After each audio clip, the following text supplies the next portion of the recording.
O meu nome é André Costa Oliveira. A nossa aula de hoje abordará o livro escandalosamente impactante de Alexander Solzhenitsyn, de nome Arquipélago Gulag, publicado em dezembro de 1973 em Paris. Antes de mais nada, uma brevíssima biografia do autor. E uma dissertação, claro, mais precisa do que foi exatamente um Gulag. Alexander Solzhenitsyn foi um escritor, historiador e dissidente soviético, nascido em 1918 e falecido em agosto de 2008 em Moscou. Solzhenitsyn, educado como matemático e físico, desde cedo cultivou um amor profundo pela literatura russa clássica. Lutou contra os alemães como oficial do Exército Vermelho na Segunda Guerra Mundial, chegou a ser condecorado, mas em 1945 mesmo foi preso por criticar Stalin em cartas enviadas privadamente a um amigo, o que o condenou a 8 anos de prisão nos campos de trabalho forçado, os chamados gulags, seguidos de exílio interno. E foi justamente essa experiência nos campos que alimentou a sua obra-prima.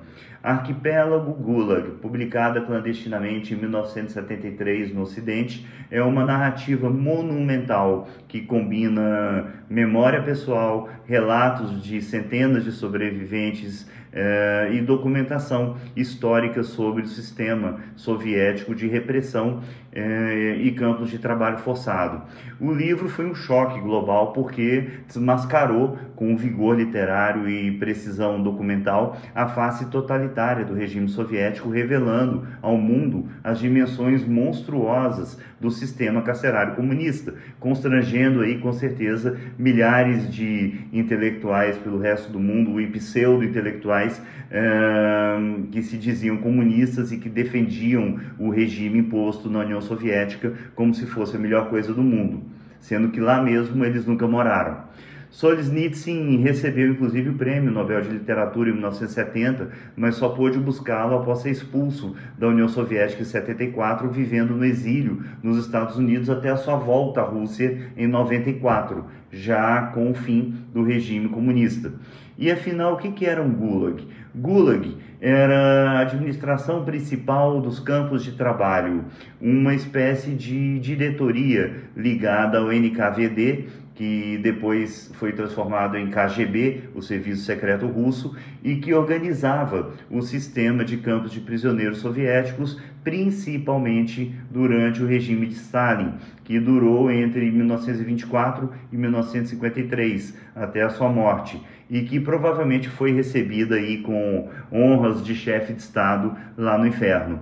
O Gulag funcionava então como um sistema de prisões e campos de trabalhos forçados destinado a presos políticos, intelectuais, religiosos, minorias étnicas, homossexuais, mas também a criminosos comuns e pessoas presas por motivos absurdos, como contar uma piada sobre Stalin, por exemplo. Era um instrumento de repressão ideológica e econômica, já que os presos eram usados para construir ferrovias, minas, fábricas e até cidades inteiras em regiões remotas e inóspitas como a Sibéria.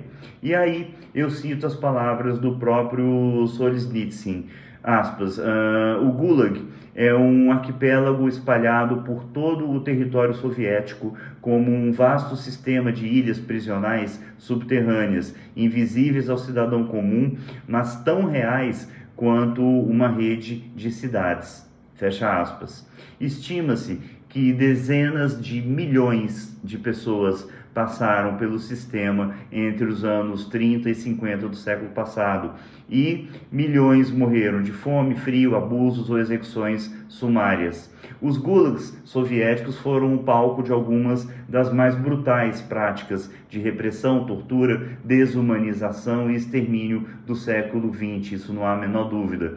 O próprio Alexander Solzhenitsyn os chamava de o lado sombrio da alma soviética, onde a maldade se tornava rotina e a verdade era um crime. Como eu já disse, as prisões eram arbitrárias e absurdas, tais como uma piada sobre Stalin, possuir um livro religioso, ter um parente no exterior ou simplesmente ser denunciado por inveja, ciúmes ou vingança pessoal de um vizinho que não ia com a sua cara, por exemplo. E essas acusações todas, segundo Solzhenitsyn, eram fabricadas por cotas e por metas que deveriam ser batidas mensalmente. As torturas eram sistemáticas nos interrogatórios, tais como a chamada reeducação pelo frio, quando os presos eram deixados nus em celas sem nenhum tipo de aquecimento na Sibéria até desmaiarem de hipotermia. Os chamados cavaletes, que suspendiam os detentos pelos braços atados para trás por horas, privação de sono por dias até que a mente entrasse em colapso, espancamentos, uso de choque elétrico, afogamentos simulados e por aí vai. Segundo Solzhenitsyn, a tortura era uma ciência exata em um gulag. Sabia-se exatamente em quantos dias, por que método e com que palavras extrair uma confissão. Além disso, os prisioneiros eram também obrigados a trabalhar até 16 horas por dia, como eu disse, em temperaturas de até 50 graus Celsius negativos, em minas de carvão, construção de ferrovias, extração de madeira ou escavações de canais. Sim, havia também mulheres prisioneiras nos gulags que eram diariamente, sistematicamente estupradas por carcereiros e por outros presos, normalmente os chamados presos comuns e mais fortes, que eram usados propositadamente como instrumentos para manter o controle sobre os presos políticos. Eu já explico isso melhor. Na narrativa de Solzhenitsyn, a noite nos campos era uma feira de horrores para as mulheres. Quem recusava, apanhava. Quem aceitava, perdia o nome. Também havia humilhações públicas, como raspar a cabeça das mulheres ou obrigá-las a andar nuas no frio como forma de punição. E, bom, daí eu fico imaginando as mulheres de hoje e até da época mesmo, que defendiam e defendem o regime comunista sob o manto da liberdade, do feminismo e que não fazem a menor ideia do que estão dizendo. Ou então tem algum tipo de problema de caráter. E, como consequência, obviamente, nasciam nos gulags as chamadas crianças de traidores do povo, ou filhos dos traidores, que eram enviados a colônias especiais e cresciam igualmente sem nome, sem pais e sem memória. A alimentação nos campos era miserável, era um pão duro por dia, caldo ralo, às vezes com casca de batata. E a regra era fome permanente, e muitos prisioneiros comiam ratos, cascas de árvore, sabão ou até mesmo cadáveres de outros prisioneiros que já haviam sucumbido.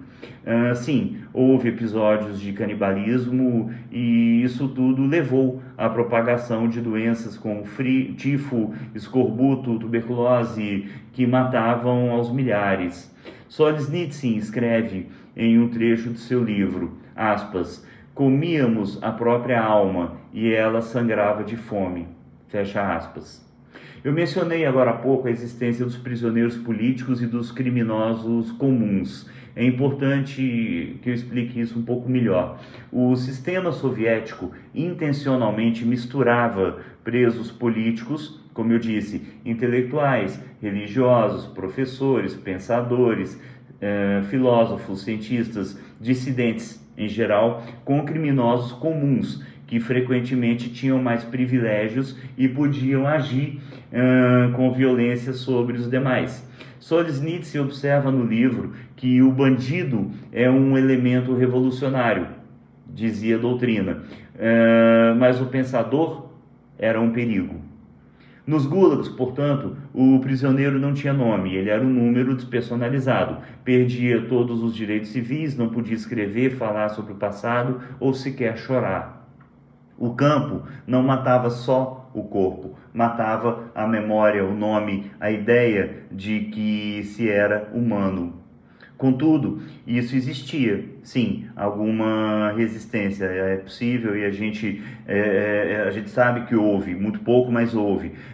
Alguns presos tentavam manter a fé, a arte, a poesia e a dignidade. Alguns conseguiam escrever versos em pedaços de carvão ou em lenços e depois os memorizavam e queimavam. Outros improvisavam missas, orações, peças de teatro, e muitos ainda que, diante da dor e da barbárie, se recusavam a assinar confissões mesmo sob tortura.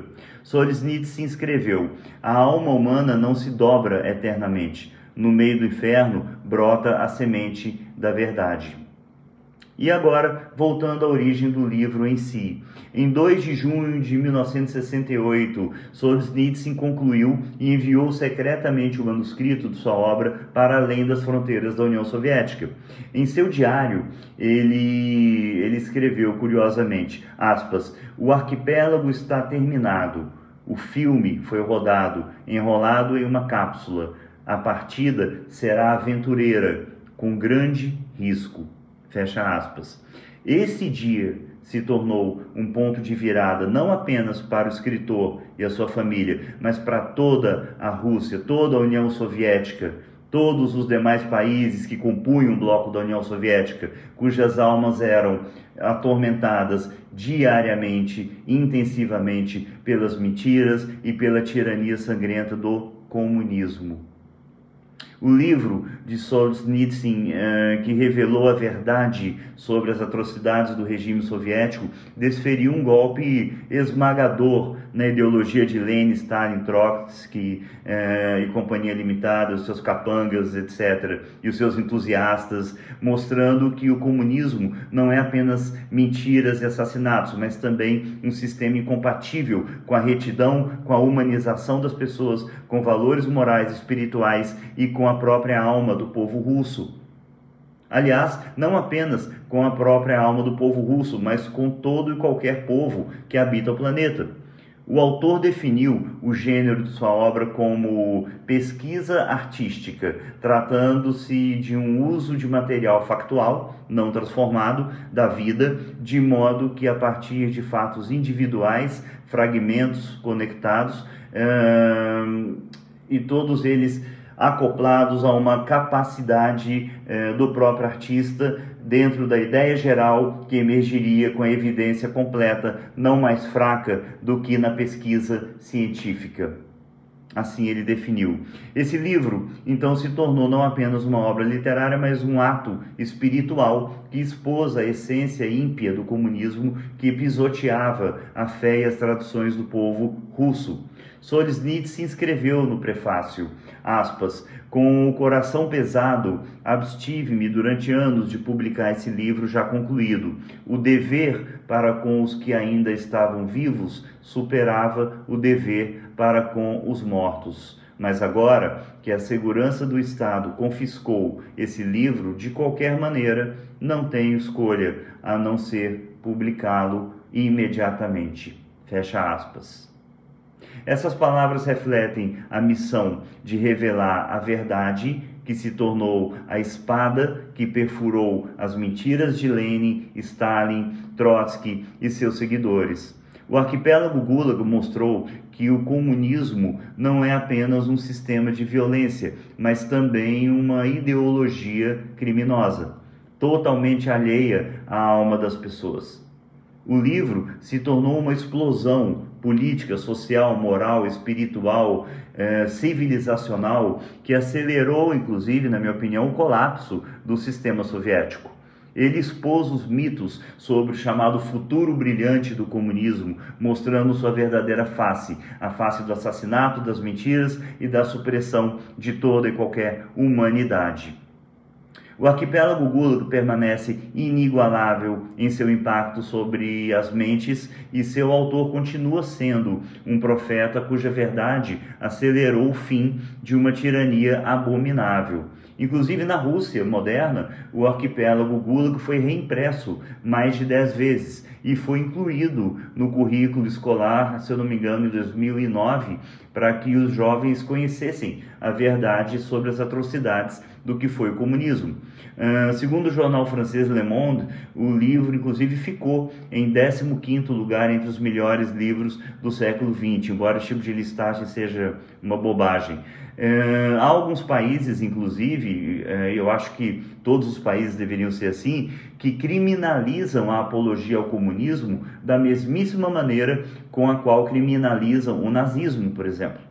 Mas o verdadeiro valor desse livro é que se tornou uma arma quase que espiritual que esmagou mentiras pérfidas. E agora, já finalizando uma reflexão da minha parte, eu não compreendo porque tantas pessoas, mesmo diante de material gratuito, barato, acessível, fidedigno, disponível à leitura e fornecedor de vasto conhecimento, ainda insistem em defender comunismo e os regimes de esquerda em geral em pleno século XXI, no qual toda a brutalidade, a iniquidade e a hipocrisia foram já descortinadas. Eu não compreendo a quantidade de mulheres, por exemplo, e de mães, muitas delas, que defendem esses regimes que se alimentam e se alimentaram por décadas inteiras do sangue, literalmente, de milhões de pessoas inocentes, dizendo-se feministas, defensoras de direitos, protetoras, etc. Enfim, eu não compreendo os homossexuais que defendem em suas camisetas, em suas bandeiras, assassinos declarados de outros homossexuais, psicopatas sádicos, enfim, tais como Che Guevara e Companhia Limitada. Eu não compreendo os que fabricam a pobreza com a perfeição milimétrica por meio de planos econômicos assistencialistas e que se dizem a favor dos pobres, mas que pensam somente em si próprios. A linha que separa o bem do mal não passa entre estados, nem entre classes, nem entre partidos. Ela atravessa o coração de todo ser humano. Assim escreveu Solzhenitsyn em O Arquipélago Gulag.